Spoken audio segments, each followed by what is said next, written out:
Okay, here we go.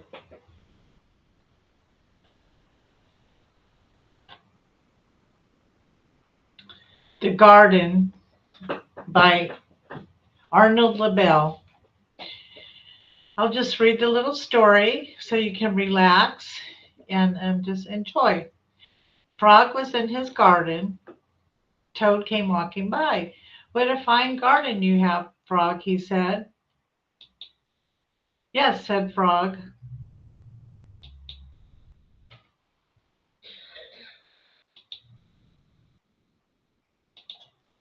Let me see. No, I can't get it to scroll.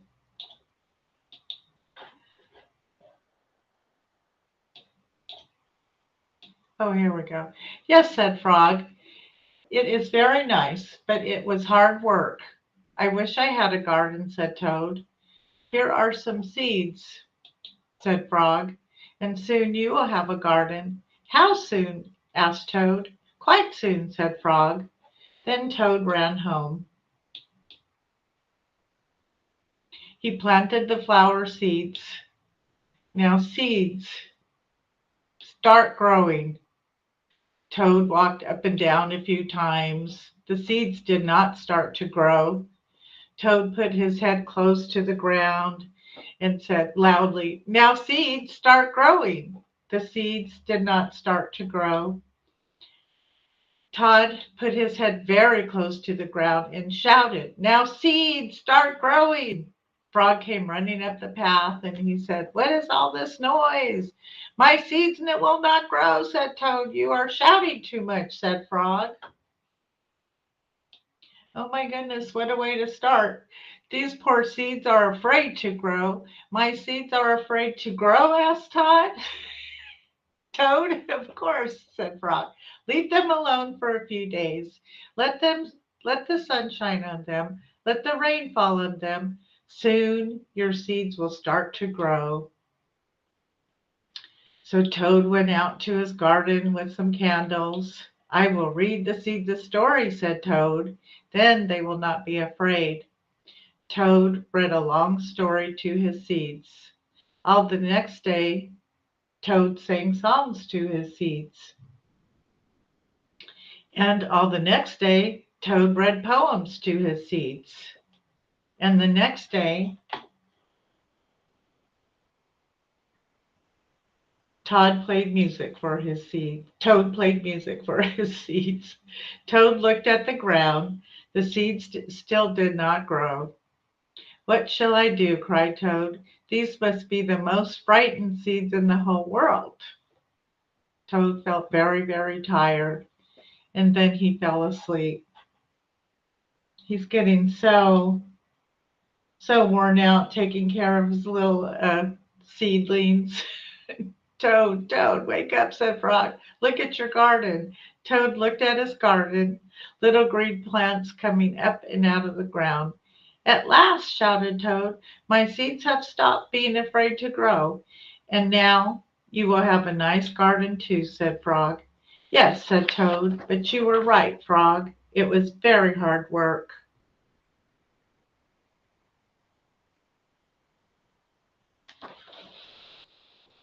So, with that, it is hard work, and that's what we do. We work, sometimes we overwork or we try too hard and things don't happen. So, we have to get on our right footing and start again. Um, we're going to take just a few minutes to set the intention of the workshop. So, relax. You may close your eyes down and just breathe in, take a couple of breaths. As you breathe, be grounded in your seat between heaven and earth. Sit up and take breaths in. Breathe. Let the air fill your chest and your stomach. Breathe again. Just relax. set your intention to grow your own garden. Think about how you plant your seeds and how you'll go about this year with the loving awareness to take care and kindness to sort of soften the everyday blow that we generally get. Wake up in the morning, put an inner smile on your face, curve your lips a little bit upward so you feel a little bit smiling inside. Breathe in.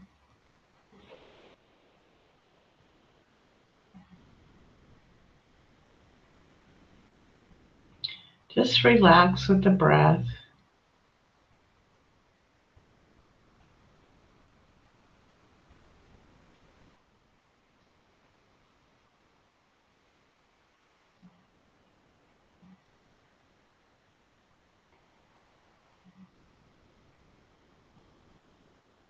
Let the thoughts pass.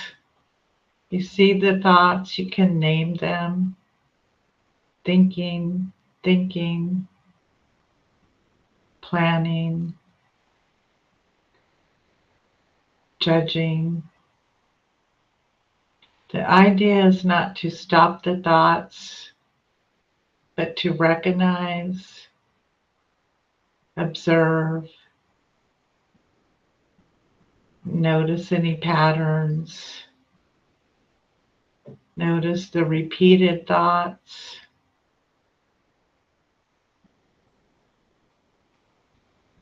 the past,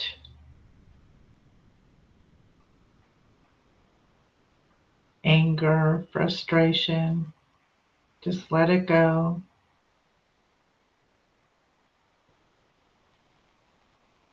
And take a new day to begin planning a new garden in your heart, in your mind, to start cultivating a better way for your inner being and yourself.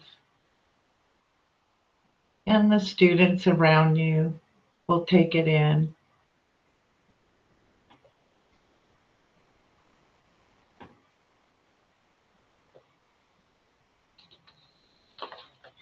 And as in the story of the toad and frog, can be patient with yourself as a young seedling and your students as well. Perhaps learning together how to make a different world.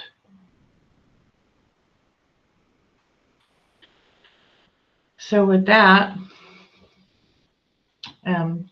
we'll get started on our talk.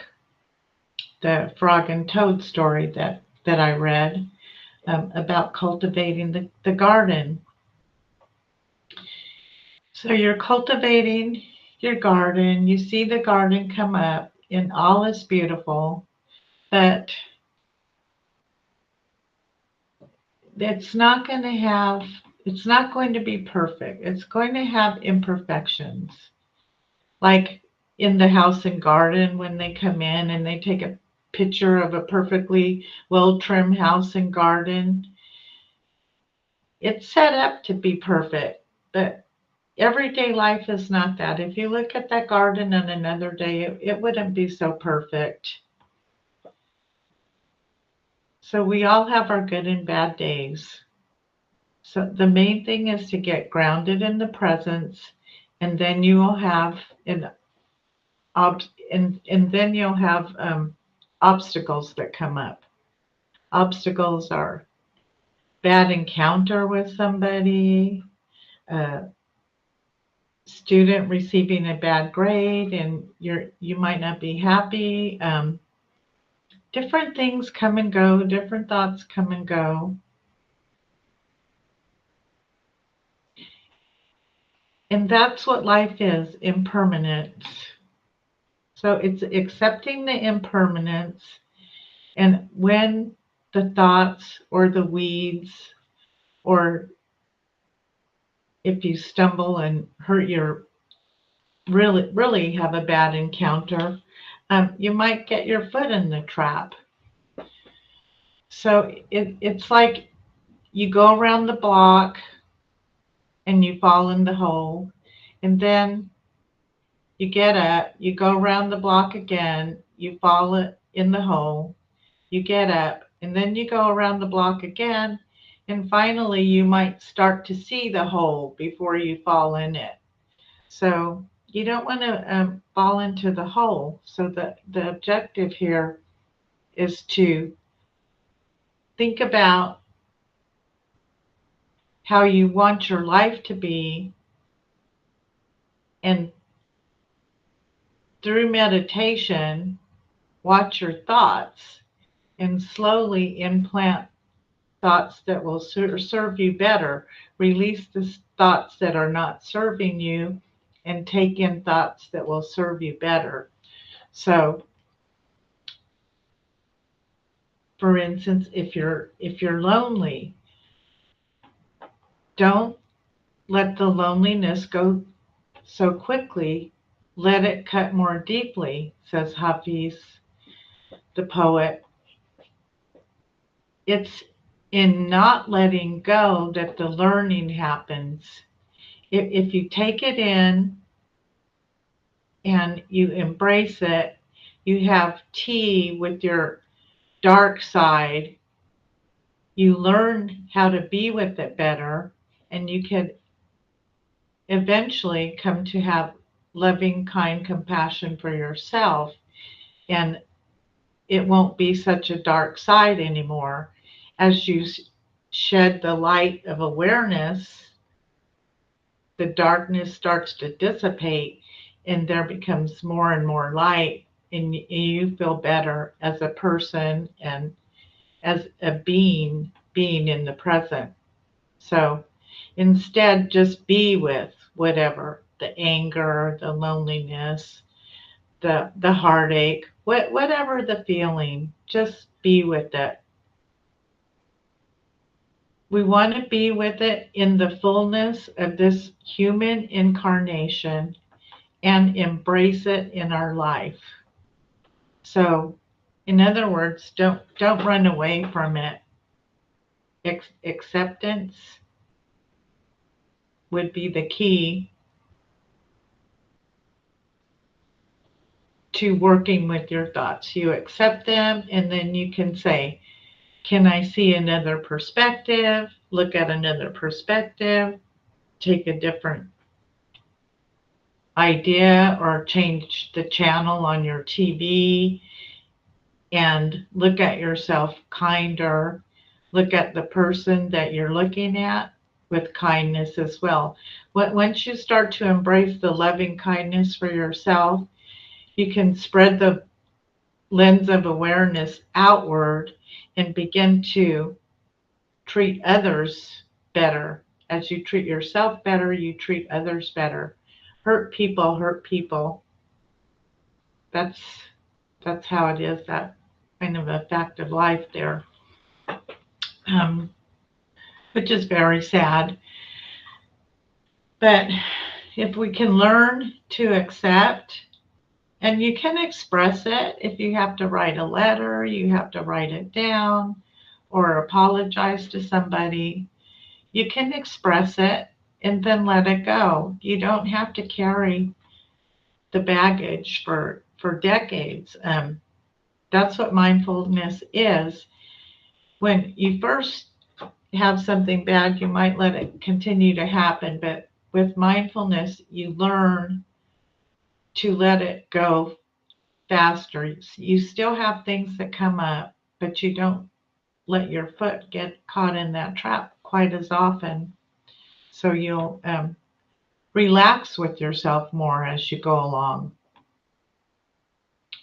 I want to share a poem with you that I wrote for the staff workday.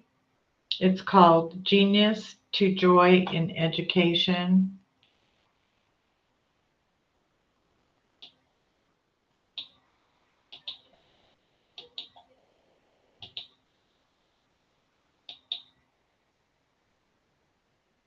And you should have a link for that.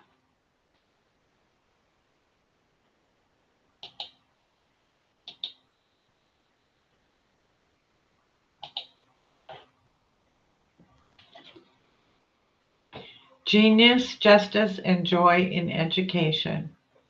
Martin Luther King quotes, "The arc of the moral universe is long, but it bends towards justice. In this unjust world, there is timeless doing. The true reality of the presence and skillful self-control is eternal and loving. As well in the world, there has been seeds planted, intended to greatly by so many virtuous teachers and leaders. They have planted a bountiful crop of blossoming seeds, blossoming hearts. We just need to continue their cultivation. Explore the rhythms inside of yourself and feel all of your feelings. Have a tea party and get to know that hurt, angry, or sad part of yourself. You'll feel a bit better, and the rhythm becomes soothing, inspiring. Then begin to bring this freer rhythm of attention to everyday life. Remember to serve with love and compassion towards each other, and to remember that one deep truth of loving awareness is inside of you at this and every moment. If you worry about anxiety, fear, and the emotions of the day, pause and breathe. Breathe deep again and go inside and try to feel ever so gently with loving awareness and compassion. Explore the feeling you are experiencing. Breathe. Another small pause and let it permeate and ground you, nurturing it. As you breathe again and sense the loving compassion, it will allow a little more space. Another breath of air and breathe into yourself a tiny spark, a spark of gentle, loving awareness. Breathe another teensy spark of hope and confidence. Practice and patience are the sparks that will ignite a fire in you, the true spirit of imaginal energy. As you continue this breath, realize it will bring you closer and closer to the present moment. As we begin to learn to first attend and befriend ourselves so that we can better stay in the luminescent quality of love, light, and presence, and allow it to radiate like our own personal umbrella of sunshine. In this loving awareness, where creativity blossoms and we find our truest and wisest self, this is where you will meet your own authentic genius. A new day is coming, a new dawn as refreshing as the morning dew. In our cities, streets, and homes, where our children and all of us can learn to play and have childlike fun together, let there be music in the air. Little by little, steadily, clear the image of smoke in those mirrors that we hold up so that we can see our real, genuine self and each other with new eyes. This is where the true alchemy begins. The quality that is limitless and unending, stretching the vision of the arc of justice. Bring the love, bring the joy, bring the playfulness.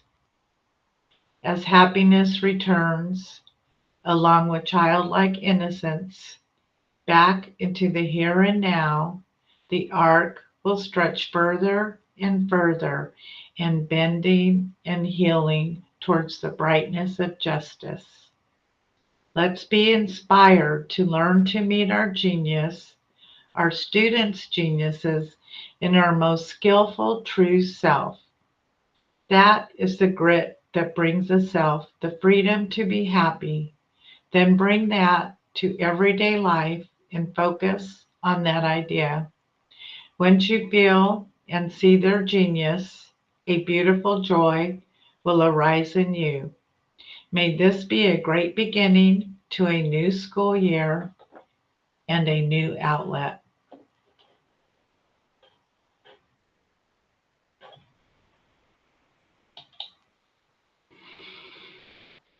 Thank you. I wrote that for the staff work day. I knew what the theme was going to be, so I had some time to work on it over the summer. So, with that, the talk of cultivating, that's what we are cultivating, is the genius in ourselves and our students, as well as just trying to be happier and have fun along the way. It's not all about being serious. It's here's a little handout about the Buddha.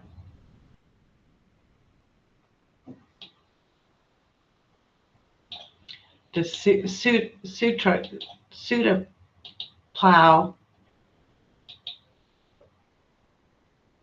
So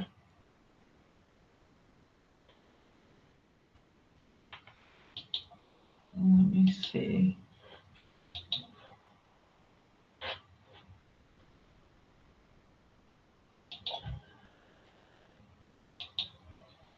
Okay.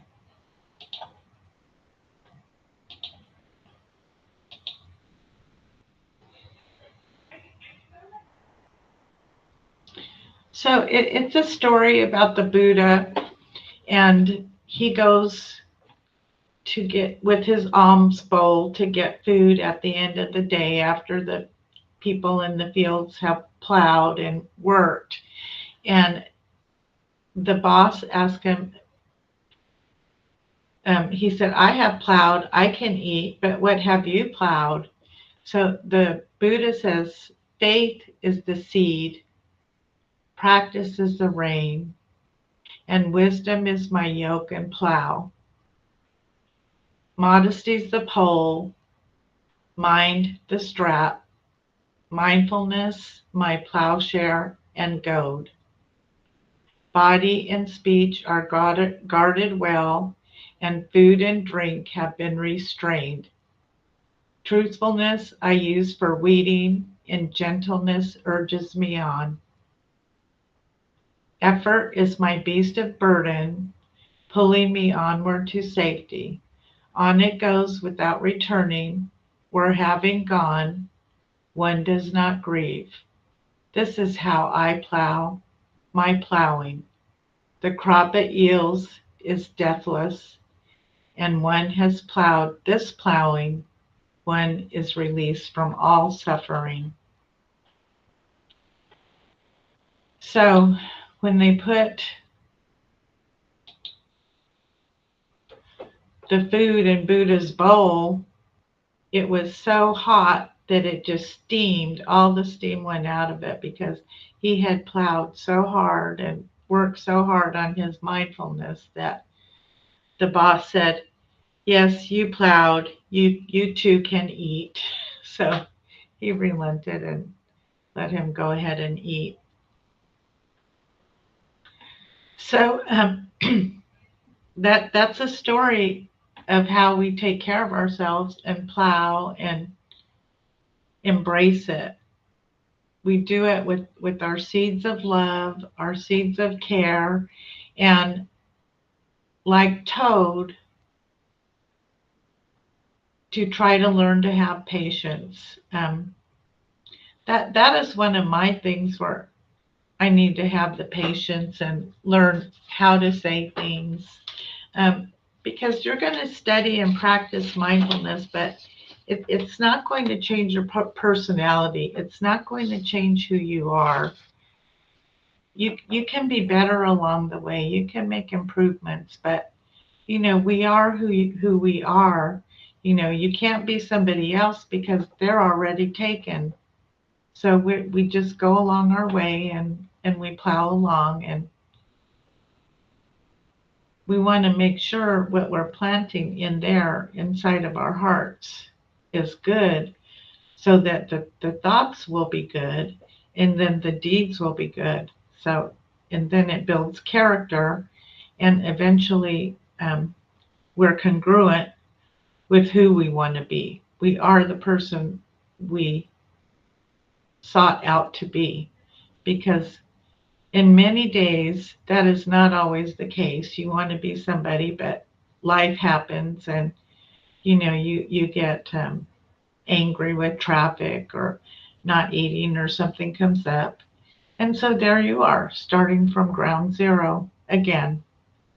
So with that, keep the wisdom of impermanence in your mind, and also realize that we're going to get hit by mean-spirited roadhouses.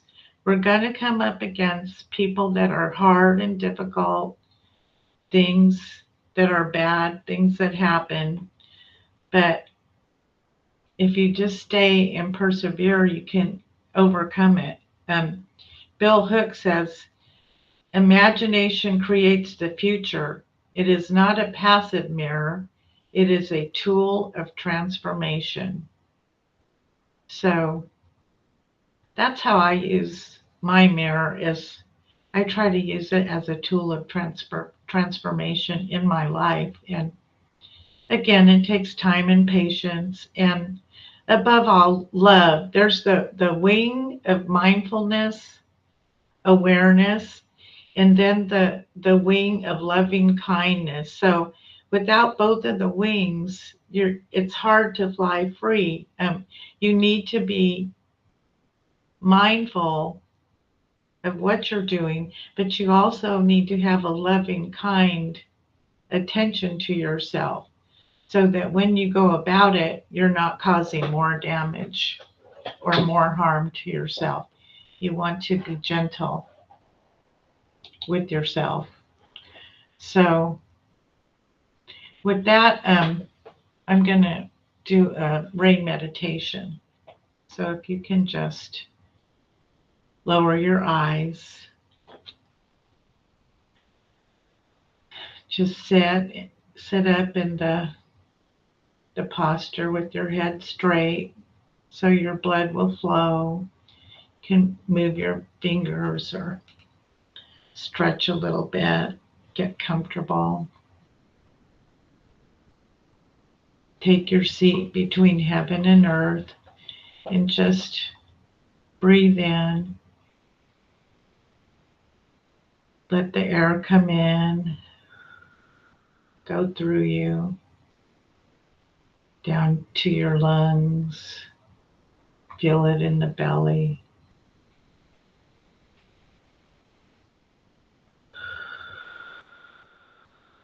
Just breathe in.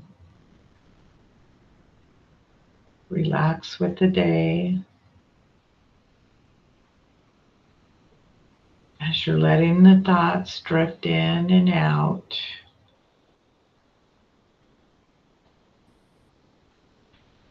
let the thoughts come into the ocean, the wide ocean of calm and peace.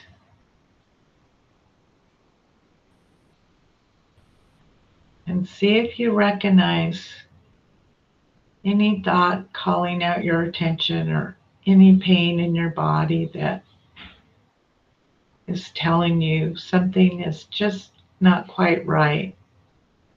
You don't want to pick a difficult thing for today, for this exercise. Just pick something that's not quite right, that you want to work on a little bit. Recognize it. And then just allow it to be there. As you allow it to be there,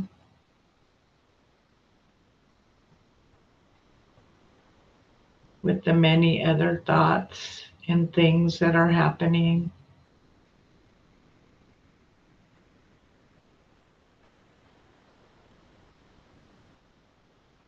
give it the space it requires to feel it and get comfortable with it. This will naturally bring you to a place of investigation,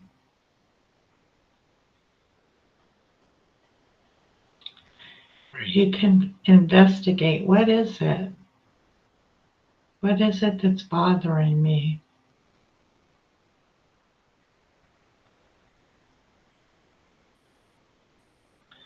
Why does this keep coming up? What is the belief around it? What are you believing? Is it the trance of unworthiness? Or that you're just not okay? Is it them or the others? That you're becoming easily triggered? What is the belief?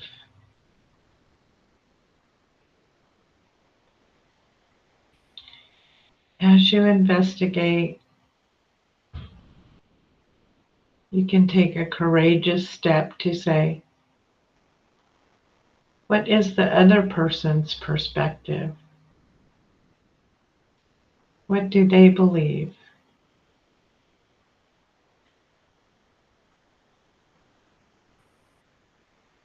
And do I have to be right?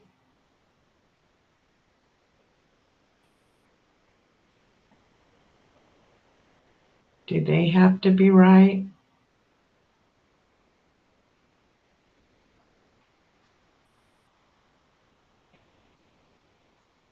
What are the thoughts around this?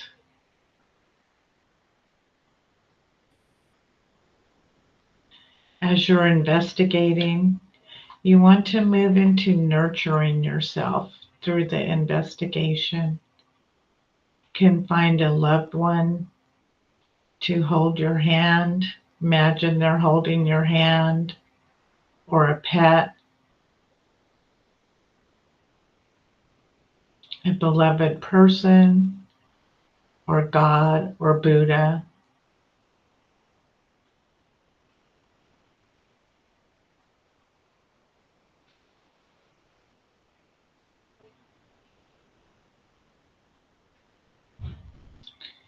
Can have them with you while you're doing your investigating, and have them be present on your behalf. While you come into this place of homecoming, deep inside, down in your heart, in your belly, this cocoon of love and awareness, kindness toward yourself.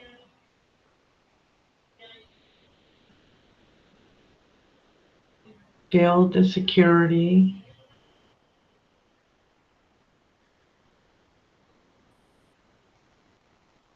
along with the loved one, the person who's helping you to feel secure and taken care of in this moment, here and now.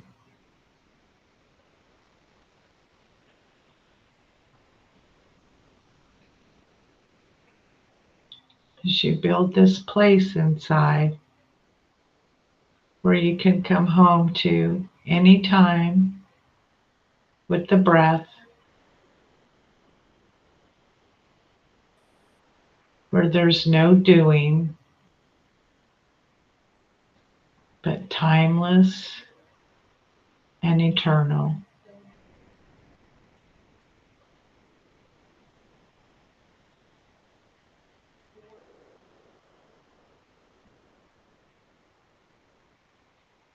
As the light of loving awareness comes, feel the warmth and lightness of it. Let it permeate through you. Come and fill you up.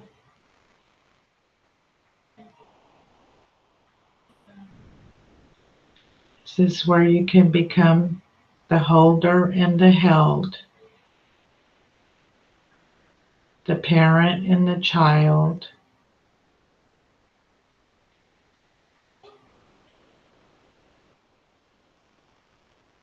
the kindness that you can offer yourself.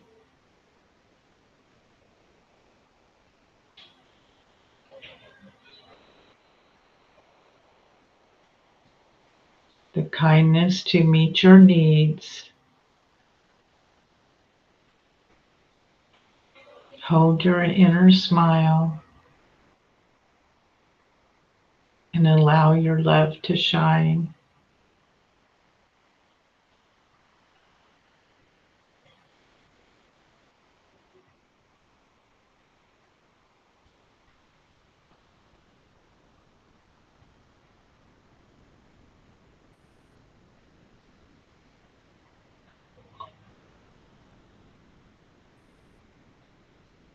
Be with it here and now.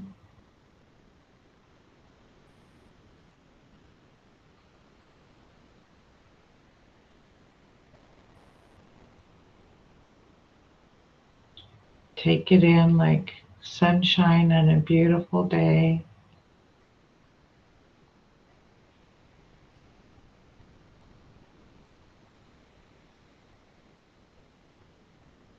The wind or the rain, whatever makes you feel at peace.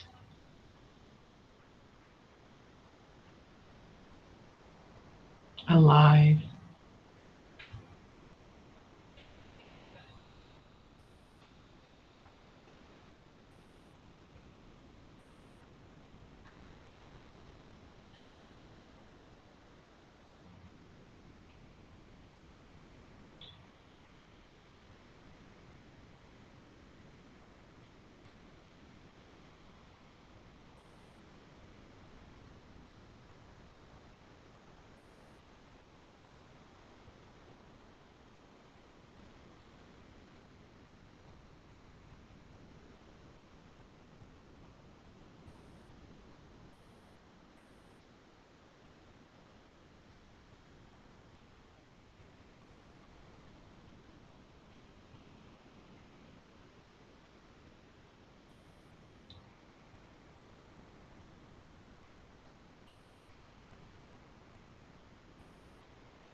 Just like a real rain.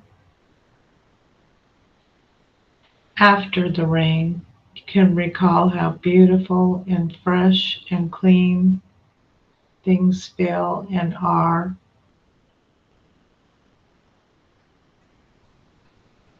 Feel it in your heart, how nice it feels to have practiced the exercise and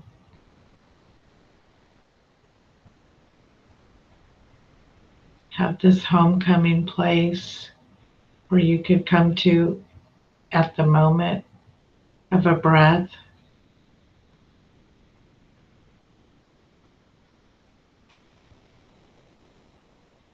And just come to the presence and take in the beauty and the joy and the equanimity.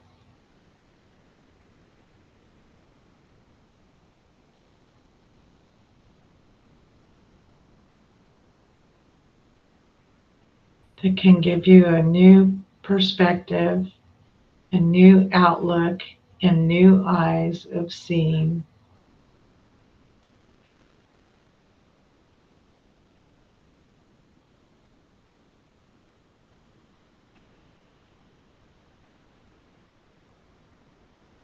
Just be with it another minute.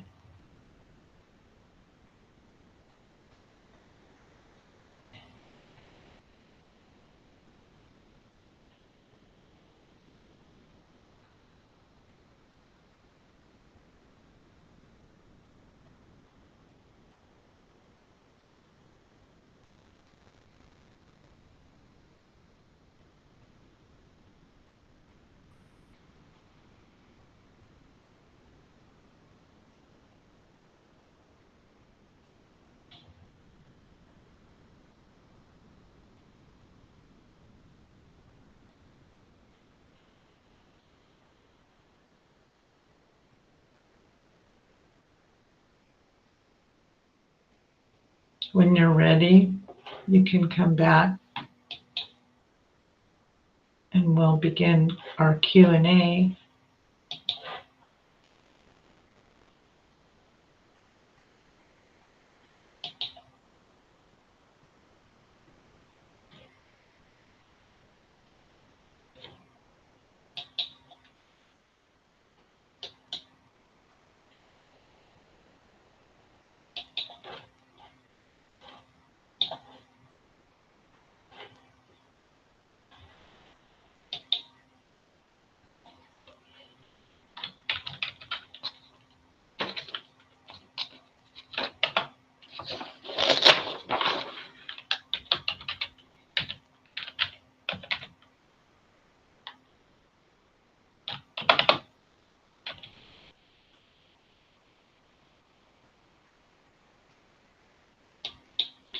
Thank you. Thank you for the comments.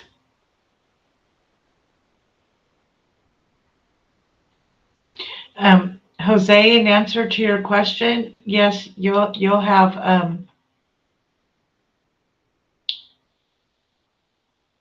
there'll be recordings on the 2 sessions that I did today.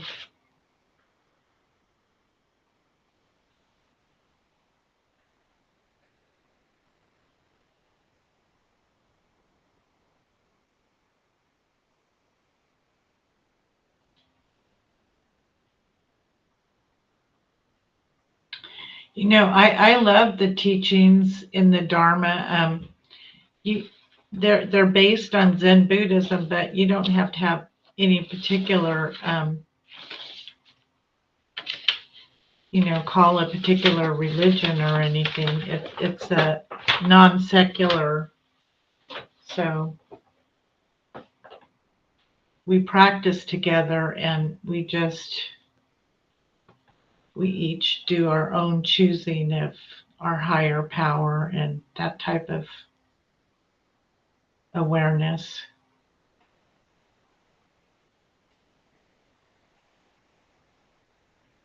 But it's like a judgment-free zone, if that makes sense.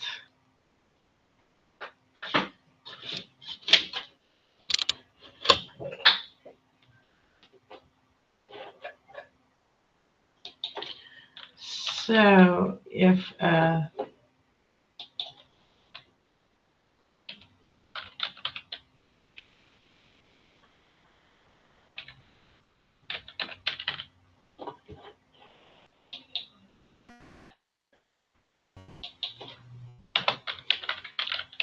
so nobody has any more questions? I have a question. So the way that you kind of like brought us all together to like, I guess, be mindful, did you learn how to do that? Just give me 1 second. Okay. Okay, go ahead. I'm sorry. That's okay. I was Did you trying to put a learn? video. Did you learn how to do this? Like how to be able to call people to bring us all like peaceful? Because I think like if I've ever tried to do it with like students, I struggle with the whole, okay, come on class, let's all together do it.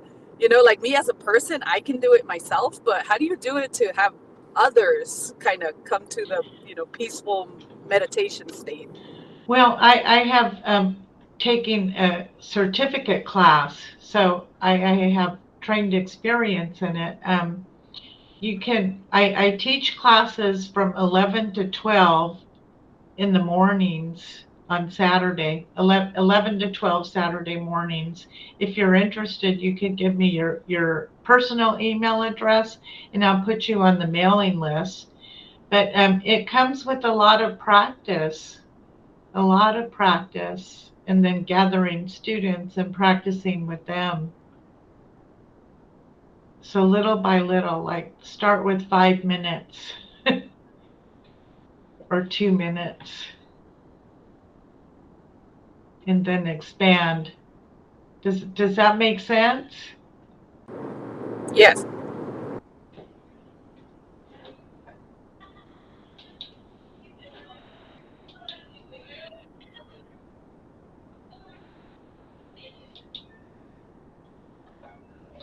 Okay, I'm going to share the screen out and I'll put this little video. Again, I love this video, and some of the people in the earlier group saw it, but you all didn't see it, so I'm going to put it on for you. Lives. It is adaptable, like plastic, hence neuroscience. Not so long ago, many scientists believed that the brain did not change after childhood, that it was hardwired and fixed by the time we became adults. But recent advances in only the last decade now tell us that this is simply not true. The brain can and does change throughout our lives. It is adaptable, like plastic, hence neuroscientists call this neuroplasticity. How does neuroplasticity work? If you think of your brain as a dynamic, connected power grid, there are billions of pathways or roads lighting up every time you think, feel, or do something. Some of these roads are well-travelled. These are our habits, our established ways of thinking, feeling, and doing. Every time we think in a certain way, practice a particular task, or feel a specific emotion, we strengthen this road. It becomes easier for our brains to travel this pathway. Say we think about something differently, learn a new task, or choose a different emotion. We start carving out a new road. If we keep travelling that road, our brains begin to use this pathway more, and this new way of thinking, feeling, or doing becomes second nature. The old pathway gets used less and weakens. This process of rewiring your brain by forming new connections and weakening old ones is neuroplasticity in action. The good news is that we all have the ability to learn and change by rewiring our brains. If you have ever changed a bad habit or thought about something differently, you have carved a new pathway in your brain and experienced neuroplasticity firsthand.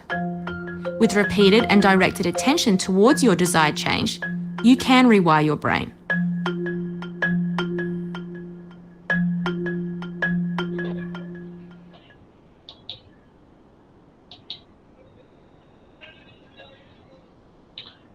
Okay, that was a little video treat. I love that video. Neuroplasticity. So we can learn new pathways, and it's been proven.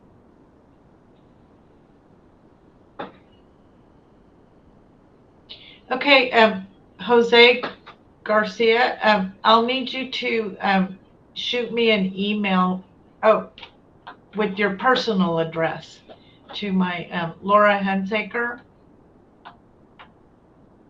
Can you do that? Or if you want to put your personal address in the chat.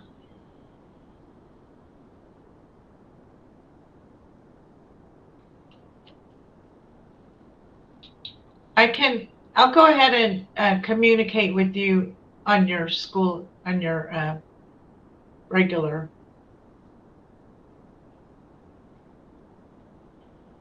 We can use the school email to communicate, but I think to do something personal, you should try to get a Gmail. Just set up a simple Gmail account or something if possible. But we'll talk later. I'll contact you. So if we don't have any more questions, I'll do a little lottery. I have some books. Eckhart Tolle, A New Earth. He has given him so generously to our district. and this is not the first time he has done it. He did it during COVID. The Power of Now, the Eckhart Tolle Foundation, I work with them sometimes. Very wonderful foundation, and Stillness Speaks. So for Stillness Speaks, let me see. Wendy Rosenthal. Oh my goodness. Thank you. I was just thinking that's one I have not heard of or read, and I've read the other Aw. two, and I would love to have it. Oh, wonderful, wonderful. Thank you, Laura. You're Where do I pick it up?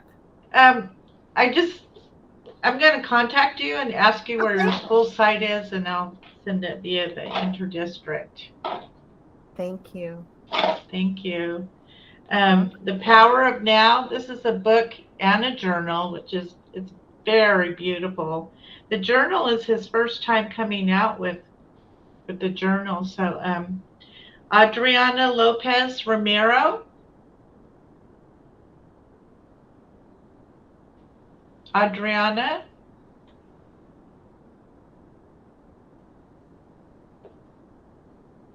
Maybe she's not attending. Okay, let me pick another. If she hears about it and she comes back, I'll see if I have another copy. Liliana Mendez. No Liliana either. Okay. Miriam Contreras Mendoza. A lot of people, I guess, didn't come up. Okay, this one I know is here. Valerie Osuna. Hello, Valerie. I'll send it to you. Okay, you can give it to me at school. I'll probably put it in the inner mail, so I'll get them out of the way. Thank you. Thank you. Thank you. A New Earth. Carlos Albanil Gomez. I'm here. Okay, would you like your copy of A New Earth? Yeah, I'll take it. Okay, great. Do I have any? I have here some Spanish. Let's see. The New Earth in Spanish. Una Nueva Tierra. Does anybody want this one? I'll send it to you, courtesy. No? I'll take it. Okay, great. Carlos Mariscal. Right. Okie dokie.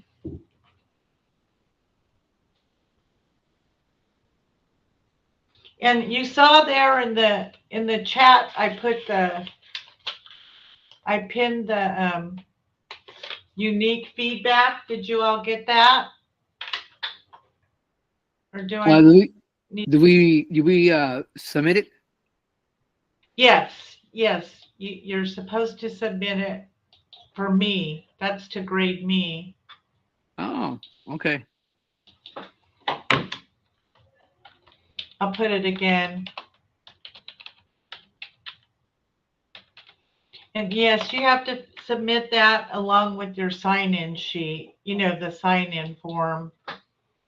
Two very important things. And I guess it was the third important thing was to record it, which I did. So thank goodness. Thank you all. It has been an experience for me because it's a brand new experience and I was pretty nervous. So thank you. I appreciate your patience and kindness to start this adventure outright. Really appreciate it. Namaste.